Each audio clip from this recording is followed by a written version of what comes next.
Okay, welcome everybody who is joining us. We are going to make a start in a couple of minutes, just so we wait for the final attendees to come into the webinar.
Okay, we are going to make a start. Thank you everyone for joining today. Welcome to our Source Talks community webinar. For those attendees who are not familiar with Source Group and our brands, we are international recruitment specialists specializing in technology and life science recruitment. At SGI, we're on a mission to achieve the highest level of customer service, driving sustainable improvement and investing in our people. So just a little bit of background around Source Talks community. We launched Source Talks back in the midst of the pandemic with the aim to build out a global community, bringing together experts and leading professionals to discuss the challenges and changes that they face across their organizations. So we've covered a variety of themes across technology and talent attraction. Previous events include topics such as data lakes, Kotlin, and mental health awareness. So today we are obviously discussing Databricks for Dummies, and I will hand over to our first host, my colleague Sana. Thank you. I'm very pleased to welcome both Ralph and Giovanni here today. They are the co-founders of RevoData. It is RevoData's mission to help customers revolutionize their business with digital simplicity in data and AI. Now, one of the ways they do this is through their partnership with Databricks. But what is Databricks? And what can it do to help you, your team, and your organization? And for this, I very gratefully hand over to Gio and Ralph. Thank you very much, Sana. Really happy to be here today and welcome all. Before we get started with today's session, a couple of householding things. So first of all, the question to you is, keep your phone on standby, please, because throughout this session, we will ask for your input to continue down the storyline. And right after this slide, we will start with that straight away. Second one is that we have an interactive Q&A in the chat. We have Stefan van Wouw joining us today on the call, a solutions architect at Databricks. So he is here to help us to moderate the chat and to help with the Q&A. So please use the chat already throughout the presentation and ask as much questions as you can. If we can't answer the questions right now, we will follow up with you after the session. And we will also end this session with also some time to do a Q&A. Now, another thing to mention is that this is the first session out of many more to come. We just founded a company, we're just getting started. And as this is today's first session, this will be heavily focused on the basics. So today you will learn the why Databricks and the what around Databricks, and especially from a lens on how we've applied it at Revo Data, on how we look at Databricks and why we fell in love with the technology. If you want to know more and if you want to stay up to date on all the knowledge sharing that we're going to do, please look us up on LinkedIn and follow our company, because we're going to share more and more information around Databricks through that channel. So specifically for today, we expect attendees to have limited to zero knowledge of Databricks. And as I mentioned already, at the end of the session, we're also going to capture the demand for which topics you would like to see us talk about next. So let's get started straight away. And everybody, please pick up your phone, pick up your laptop, and open up menti.com and use the code 62336541. Another way to do this is just to pick up your mobile phone, open up your camera, and scan the QR code. And then I'm going to switch my screen to Mentimeter, and I'm going to tell you a little bit about a story and ask a little bit of input.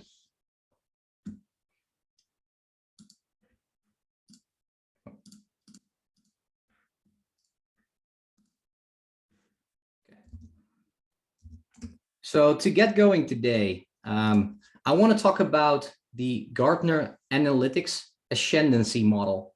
It's an old model that Gartner coined back in 2012, where they talked about the different types of analytics: descriptive, diagnostic, predictive, and prescriptive. And I think everybody has seen this, that if you work in the data analytics space, this is quite familiar. And the question to you is that, where do you apply most of your focus today? And an interesting story behind this is that annually, there's a CMO survey conducted. And I know it's a little bit of an old survey, but back in 2019, most of the marketing decisions were not based on analytics.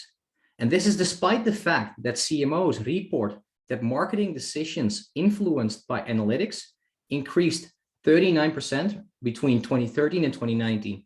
So there's already a steep increase. But I still see today that there are a lot of companies that are not data-driven. They don't use analytics as part of decision-making. While in parallel, there is a steady increase with regards to marketing budgets. And there was something really interesting mentioned in this article, an important note, that if you are early in your analytics journey, make sure you are investing sufficiently in diagnostic analytics. So that's all around hindsights and insights. And if your marketing analytics support is more mature, you can pivot over towards prescriptive and predictive analytics. And the reason why I call this out as being so important, it's because when you do diagnostic analytics, and specifically when you focus on the traditional BI side of life, everybody knows that when you need to make the shift from traditional business intelligence, typically data warehousing, into the world of prescriptive analytics, a lot of it, you encounter a lot of challenges because the technology differs, the practice differs, the platform differs, but down the line, you still want to access the same amount of data and the same data. Now, let me go to another question. So in the same Gartner study, one later down the line in 2018, they also coined the maturity levels of Gartner. And another question to you, and I think you can do the dotting again. If you look at the level for the capability that you're at, if you're focused on predictive, prescriptive, or diagnostic, it doesn't matter. But what do you believe is the maturity of your team? And the study of Gartner shows that back in 2018, the majority of the respondents worldwide assessed themselves to be in level 3. So 34% assessed themselves to be in level 3. And if I see the dots coming up on the screen, I see many of them coming up in number 3. 31% classify themselves in level 4. And just a handful, just a really handful, like 9%, they called out that they are in the level 5 maturity. And that's an interesting number, I would say. And then if you compare it geographically, EMEA typically is lagging a little bit behind. So only 30% of the companies in EMEA, Europe, Middle East, and Africa, reported being in the top 2 levels. Whereas if you compare it to Asia Pacific or North America, it was respectively 48% and 44%. So that being said, the transition to data-driven operations is going slow all over the world.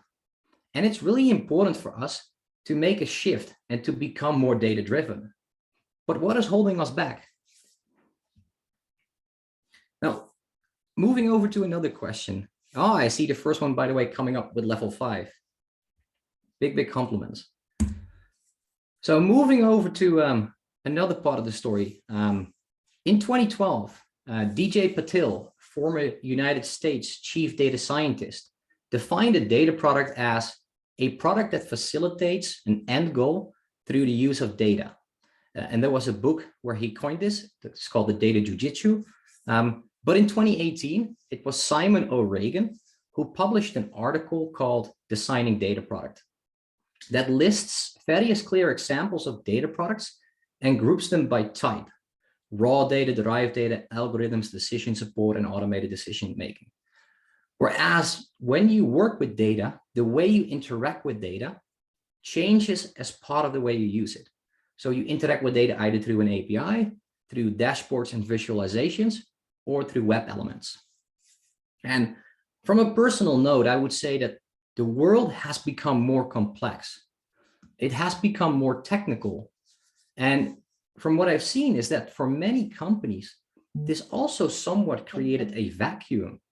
And what I see also today when people start to vote is that a lot of people still heavily focus on dashboards, reports, visualizations, and a lot of that is decision support. But when you look at prescriptive analytics, automated decision making through APIs, embedding that back into your operational processes, into your products, not many companies still touch upon that. And I think ultimately, a lot of the technology things that are popping up are preventing teams from focusing on delivering business value because they're too caught up with technology. Whereas instead, technology should enable us to go faster instead of making us go slower. Okay.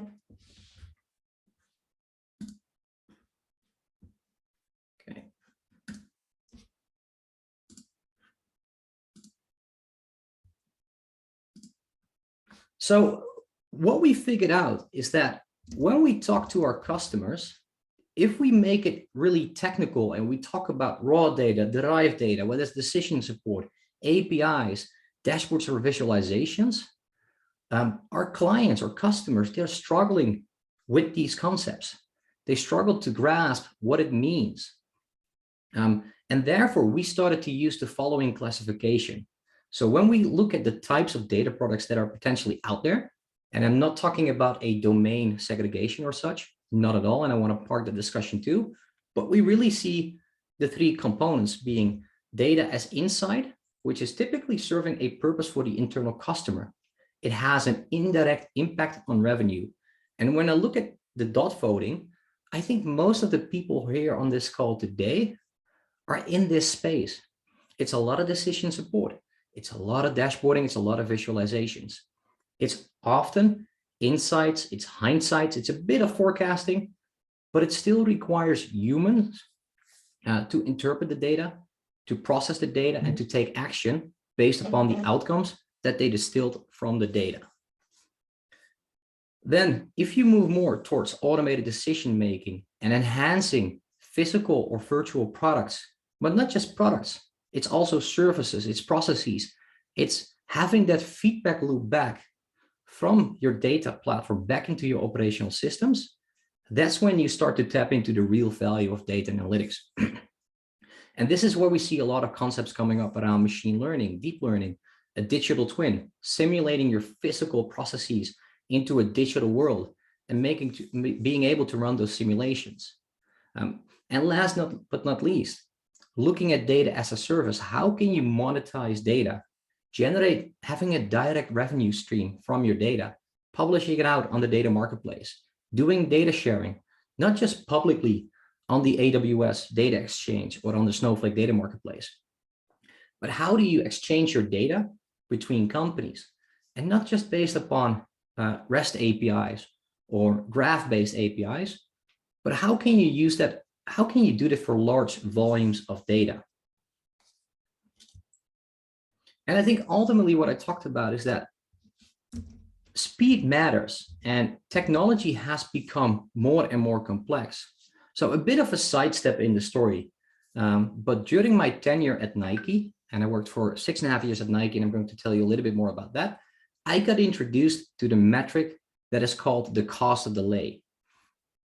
And the cost of delay is a key metric in lean management, which typically requires serious attention. And for profit-oriented businesses, the cost of delay helps you in minimizing liabilities as much as possible. So what you do with that, you classify the economical impact of the delay. So if I'm unable to launch my product, if I'm unable to close my project within the time that we've set out to do, you lose valuable time on the market. That also typically means that you perhaps can lose the early entry and the early adopter benefit in the marketplace.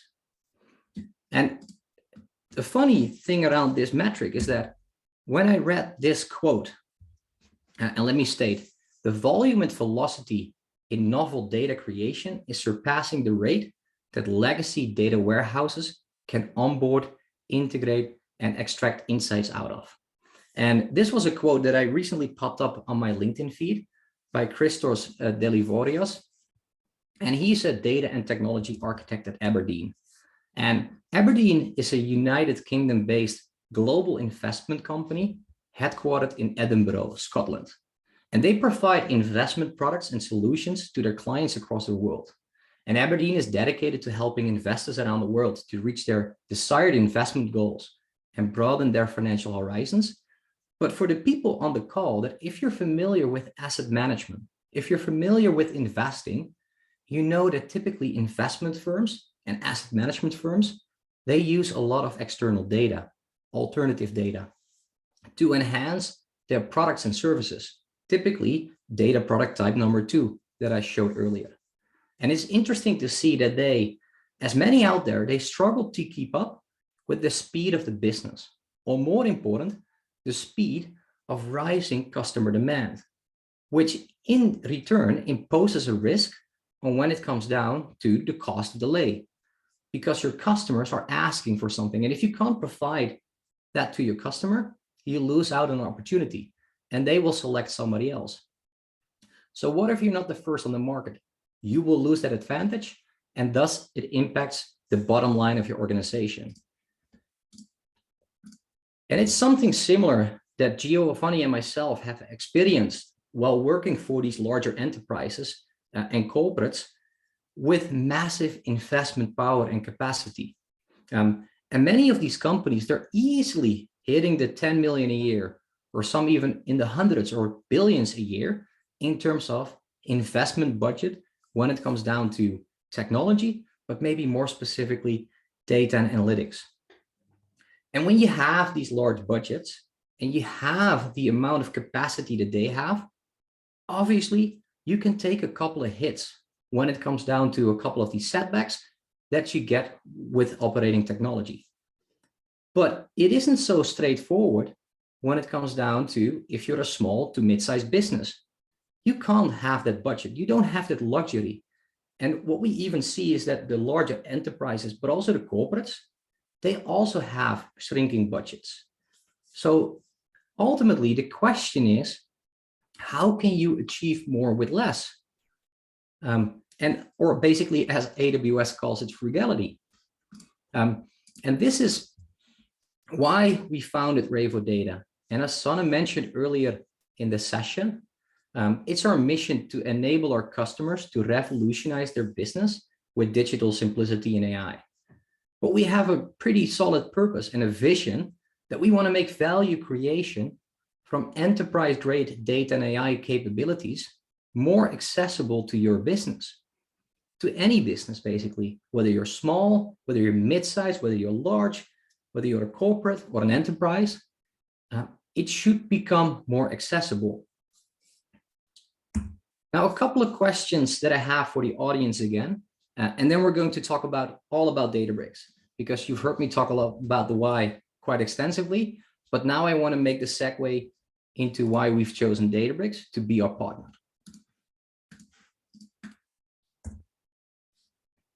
So for the people on the call that are currently dialed into Menti, what is approximately the budget that you have for IT, data, or maybe more specific analytics? So right now the answers are coming in. Please keep them coming. Okay, there's one clear exception with a little bit more than 5 million. I see one above 10 million even. But most of the people, they're voting for the early phases. Okay.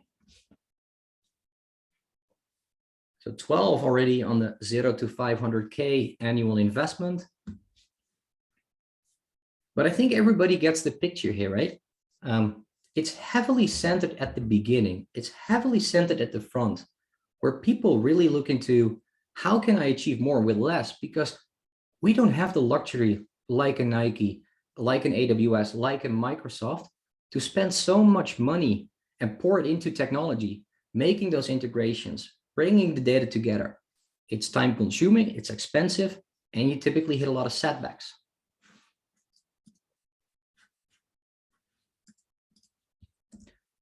So if you look at where you spend typically most of your time today, where do you spend and lose most of your time today? And I think it should be possible for people right now on the phone to move the sliders around to mention where do you lose most time. Is this working for everybody?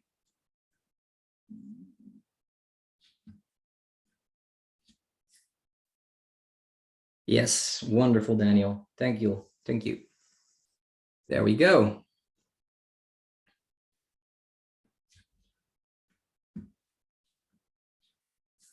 So I see that a lot of people are losing time to clean data due to poor data quality.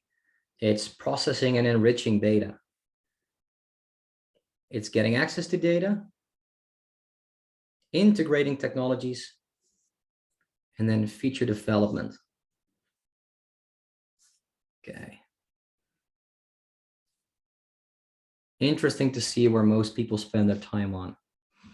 Now, obviously, as a company, you try to maximize the amount of time and effort you put into feature development. So that means that everything that is non-functional should be automated as much as you can. You shouldn't be spending too much time on anything that isn't contributing to feature development. Now, in the meantime, I'm switching back to the presentation because this is why we have chosen Databricks. Databricks is a company founded a long time ago, but in 2021, Databricks had an annual recurring revenue of 800 million with an impressive growth of 80% year over year. And with over 7,000 customers, they had a net retention of 150%. So that means that customers are not only staying, but they're also growing their business on top of Databricks. And what we find really important is specifically how do you enable data teams, but how do you enable collaboration between data teams onto a platform? And this is why we clearly called out like the 6 reasons to Databricks. The number 1, it's a higher productivity and collaboration amongst data teams and data users. For technology teams, it's really important that it integrates easily with AWS, with Azure and Google Cloud. And you can just leave your data where it is, and you just can connect it, you process it, and you can consume it. And it supports a lot of the familiar languages on the environment. And it's also a company that has been open sourcing a lot of their technology. When you look at the extensive list of data sources that it already supports, even if your data source today isn't supported by Databricks, Databricks has a really strong partner ecosystem where you can get easy access to additional data sources and make it available into your Databricks data platform. One of them is Fivetran. It's also a partner of ours. It really helps you specifically to bring your software as a service silos into your data lake. And the 5th one, it's all around small, but also larger data jobs. And this is something that was really challenging in the beginning, especially traditional BI. It was all smaller jobs. Then we had Hadoop, all being larger jobs. But finding a technology that does both, but also finding a technology that can support not just the insights and hindsights and doing diagnostics, but then also being able to support predictive and prescriptive. I think to me, this is where the power of Databricks really kicks in.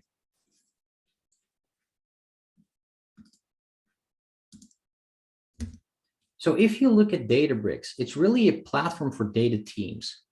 They have a strong open source philosophy. That means that you don't have to use Databricks, the platform itself. You can as well use the open source components individually. And I've put in a slide just for reference, and I'm going to share this afterwards with everybody.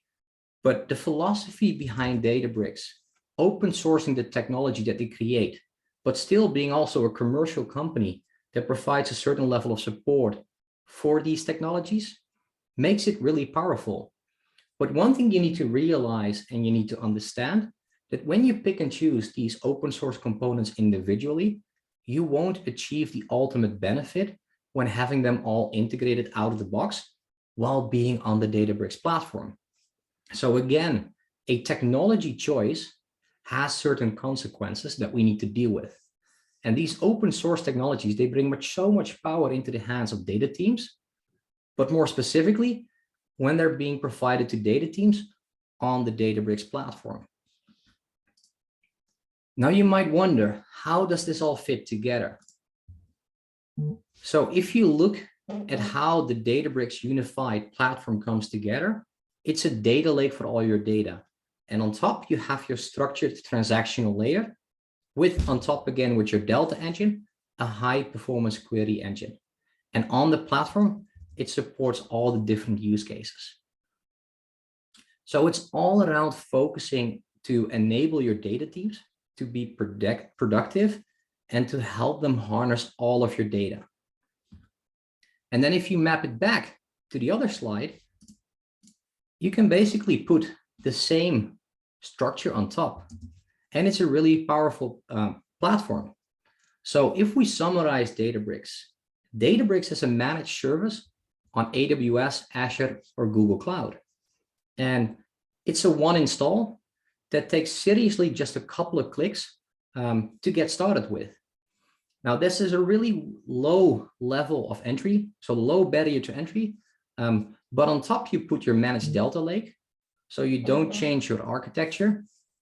You will leave the data where it is today, and you just apply the Delta format on top of that.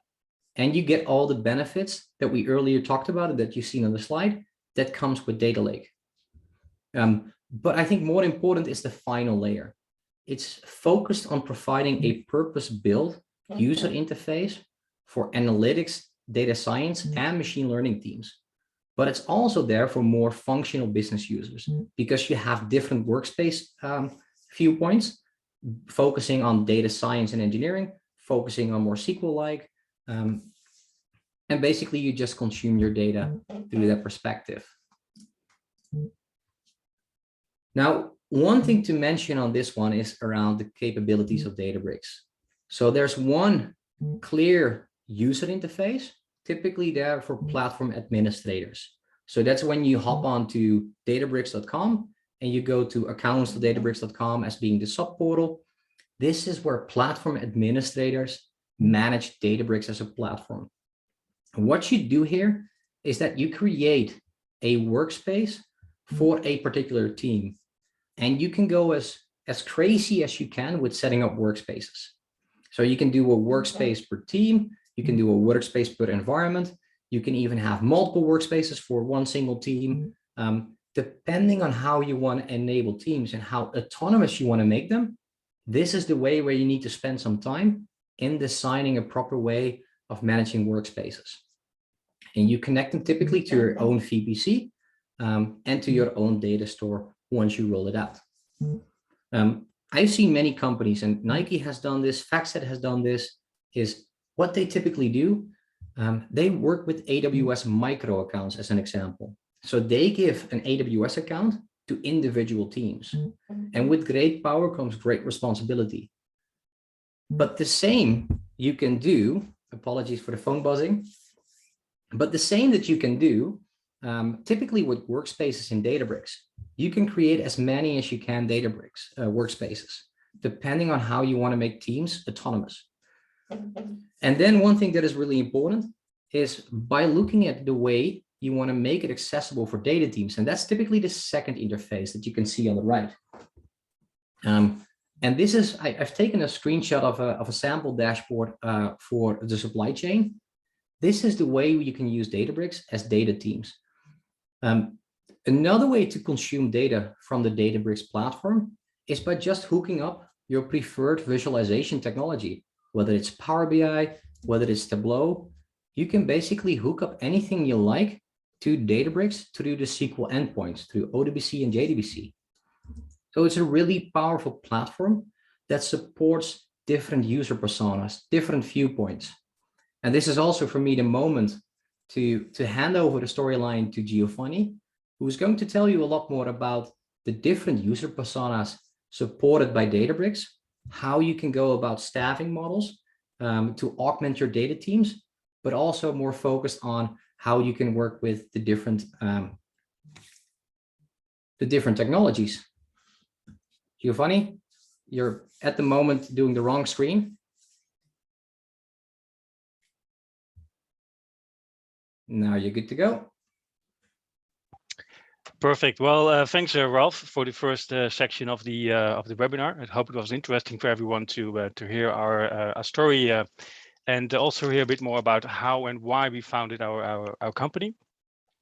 Let me take over and walk you through a couple more slides that we've got over here as well.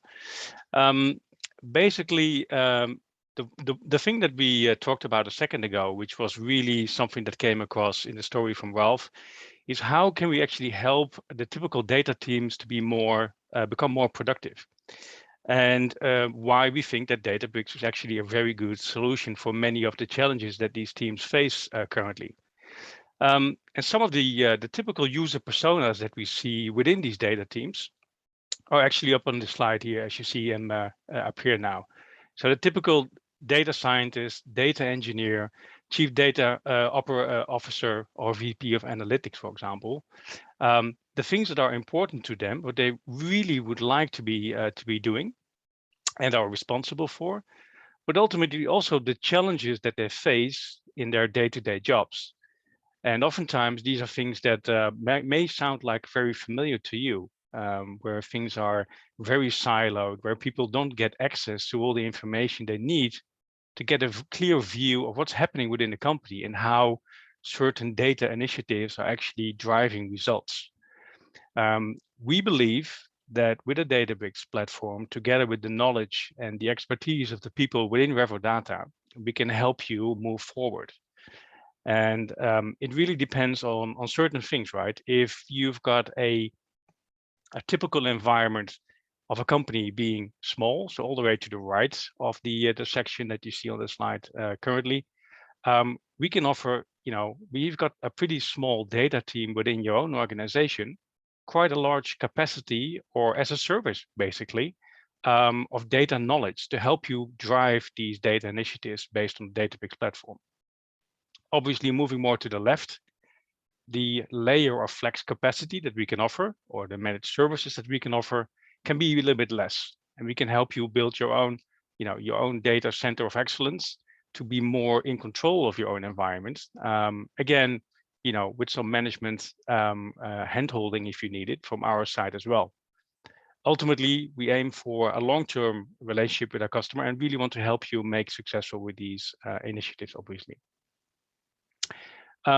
What would be interesting to know, and that actually leads me into the next Menti question that Ralph has set up on the application, is from all these different user personas that you see over here, so the data scientist, data engineer, CDO, which one is actually the one within your organization that you would like to enable most at the moment?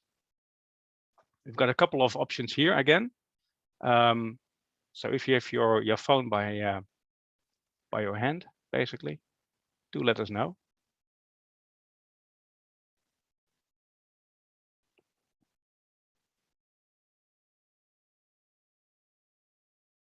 Okay, data engineers,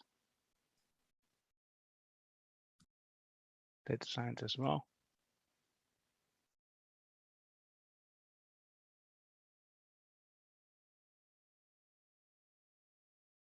Yeah, so we've got 20 responses coming in now, 21.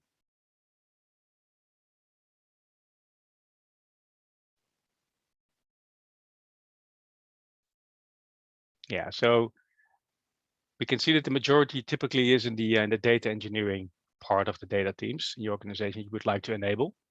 So that fits really well with, with the view that we currently have as well. And now we can help you out.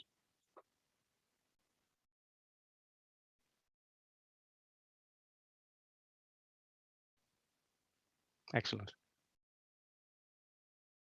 Okay. We've got almost 30 responses coming in. Let's wait one more second.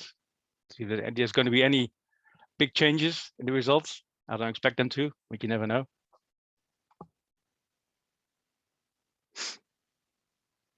Okay, let's go back to the rest of the presentation then. Thanks for all the responses, by the way.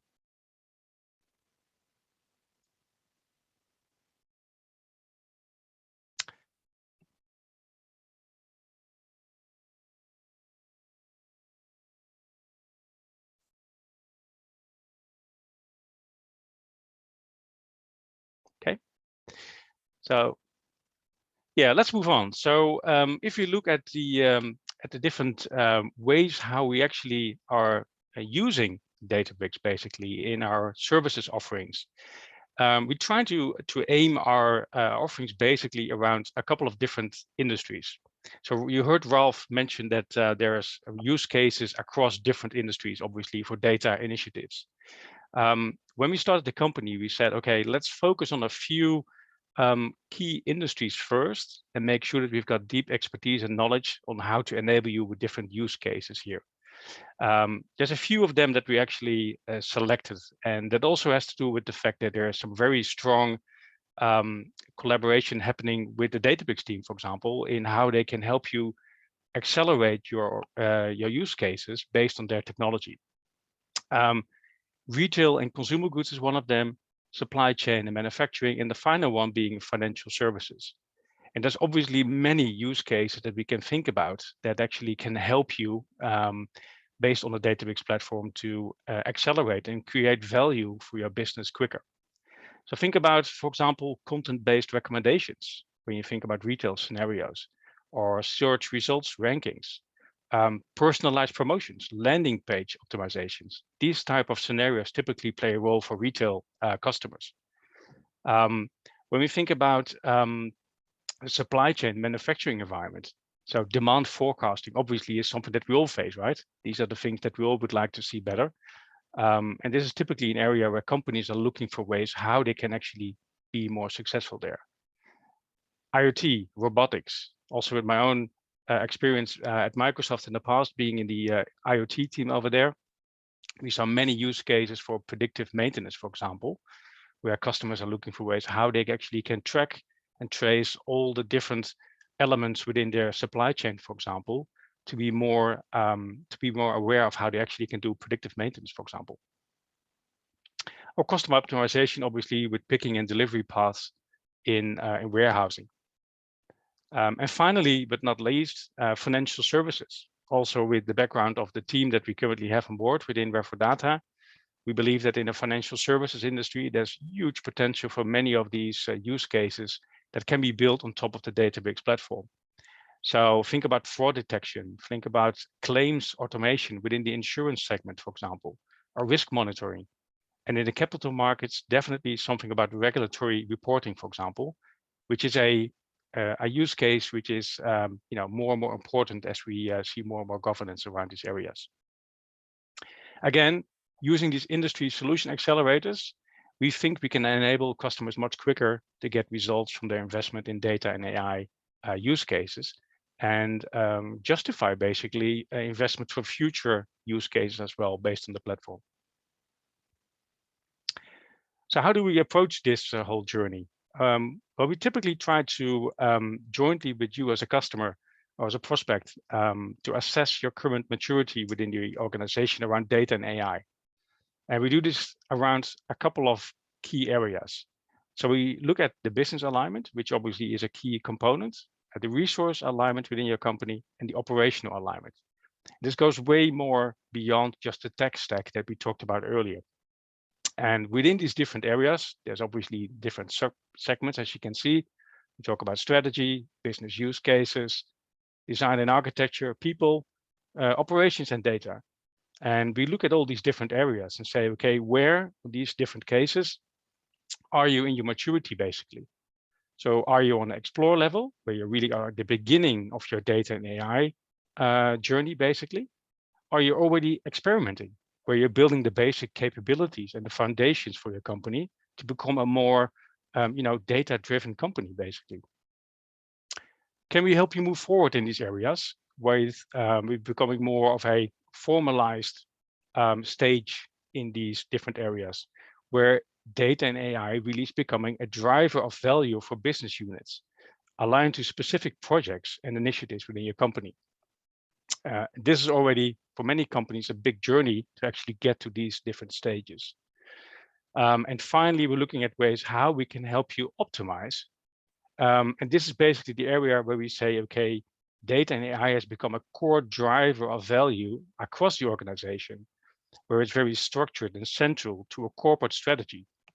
It's really embedded within the organization, and there is buy-in from across the whole team in the organization to support data and AI projects, which ultimately should lead to, I would say the ultimate goal, which is really to be fully transformed as a company in a data-driven environment, a data-driven company, where there's a culture where people really see that it is at the heart of the corporate strategy and an invaluable differentiator and driver of competitive advantage.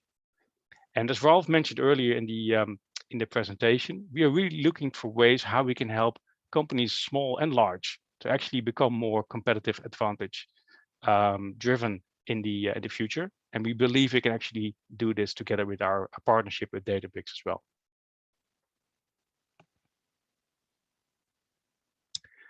So we developed a couple of ways how we can help you get started.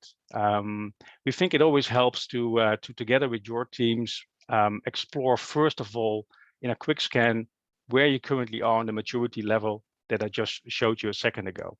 So together we can actually drive a session, jointly run an assessment of your current levels, and how do you get more value out of your data and AI initiatives. Based on that, we can define an action plan for how your organization become more data-driven. This is a very structured format that we can leverage and help you either with your own data teams or with people that we can help you supply with, to actually become very actionable in ways how we get to these next levels that we just talked about earlier. Secondly, we offer a Databricks in a day workshop. You can see a couple of the bullet points in here, and a data governance and catalog in a day workshop as well. Again, these can be very tailored to your own situation. So as always, we would love to follow up afterwards after this webinar together with you and your teams to see how we can really tailor this to your specific environment so you can get the most value out of a certain workshop or quick scan that you prefer to run first. Again, our team is growing, so we've got a couple of people that actually can help out now. But as you know, the year progresses, our team will become a lot bigger, and we will even become more, I would say, industry specific as well in how we can tailor these workshops moving forward. And again, always based on feedback from yourselves, from people that already were in these workshops before. We will constantly tailor these to become more valuable to help you drive results. And last but not least, we always believe in partnerships. And I think it's something that that Ralph mentioned a second ago as well. We cannot do this alone. As a company, we just started just a while ago, and we are part of a larger group basically. So it would be important to mention as well that one of the key knowledge partners that we collaborate with as well is called Cloud Nation, which is a cloud consulting company. And they basically help us as well with all the AWS, Azure, and Google Cloud knowledge and expertise as well to build the foundation basically for many of the data initiatives that we can offer. But beyond the Databricks partnership that we obviously want to highlight today, there's a couple of other technology partners that we really believe complement a total offering around data and AI initiatives. We talked about Fivetran, we talked about DBT, we've talked about ThoughtSpot and Collibra. And these are basically the selected technology partners that we first of all will certify all our employees on, and we will offer deep technology knowledge on these partnerships as well for you and your teams. This basically concludes my section of the presentation for today. In terms of time, we are still doing well. I see it's 10 to 4 at the moment. I think that it would be a good moment now as well to look at if there are any specific questions from the team as well. And secondly, as a final slide, also from the Menti segment, to ask you for your feedback about, okay, was this a valuable session to you? Obviously, we hope for it was. But secondly, as well, to hear more about what you would like to see in a future session that Ralph and the team will develop. So we may want to switch quickly to Menti again and see if we can get some feedback from the audience.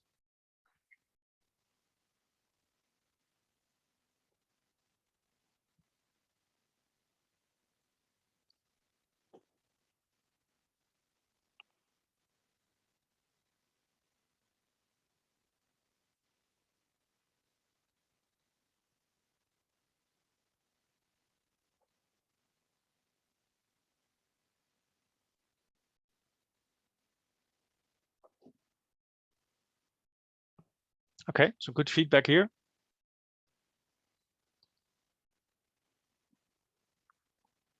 A quick demo, yeah, training session, virtual lab sessions.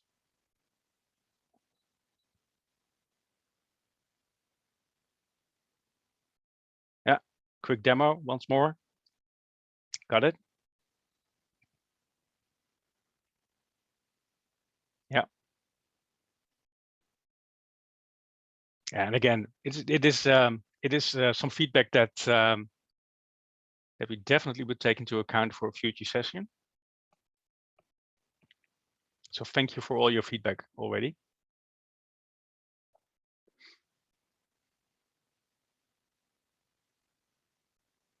So we've got 19 responses.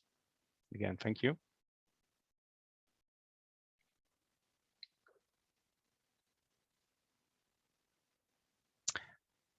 Are there any questions in the chat already at the moment that we would like to talk about, guys?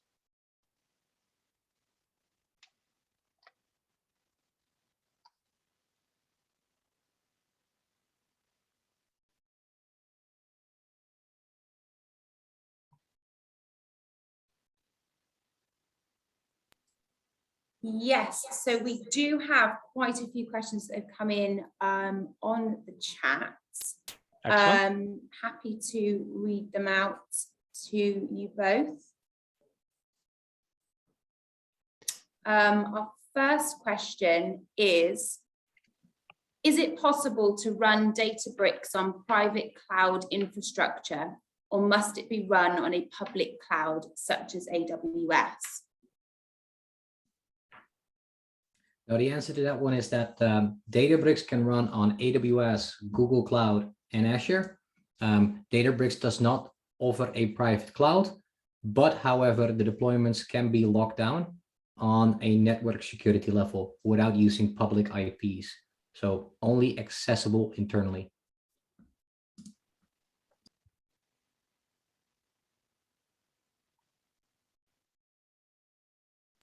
And I think there was another interesting question. And the next question we've got is,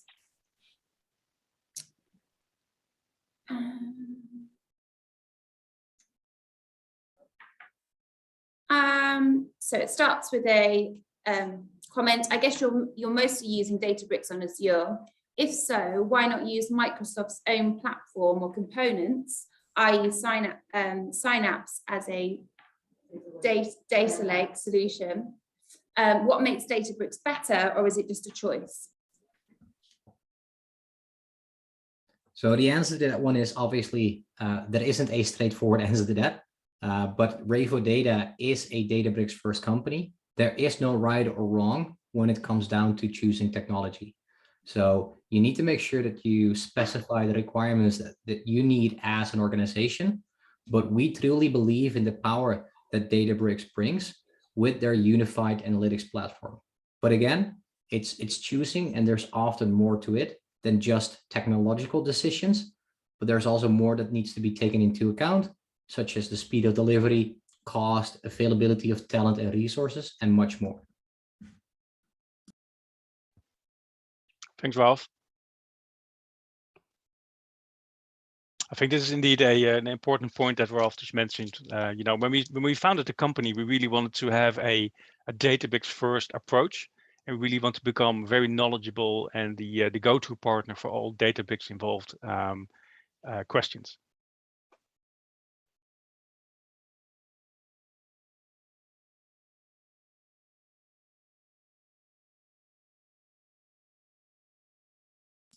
There's another question that came up from Rick, I would say. So in a company, many people are not analytical or can even handle data or even know what they want to see. Nice terms as data literacy and data-driven are fine, but in practice, it's hard to do when just 1% can handle data. And think about automation. So how do you enable a data-driven company? I would say invest more in this area. I couldn't agree more. And I would also say that there are also a couple of features like a powerful semantic layer that people can access if you don't have knowledge of SQL nor the data model or relationships of your data entities is also something that is really strong and powerful, but today something Databricks can't handle yet. But it is something that would certainly help an organization to also become more data-driven beyond the additional investments that you need to do.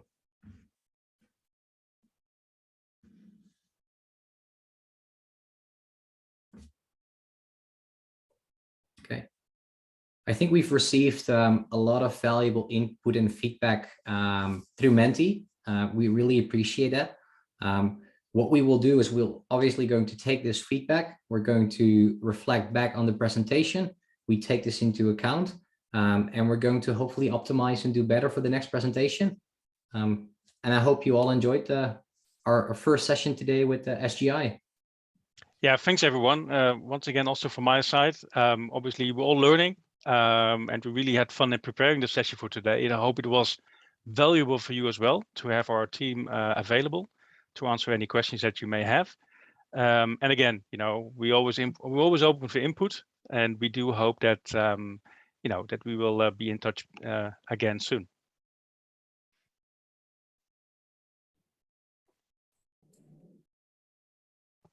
Brilliant. Thank you very much for attending.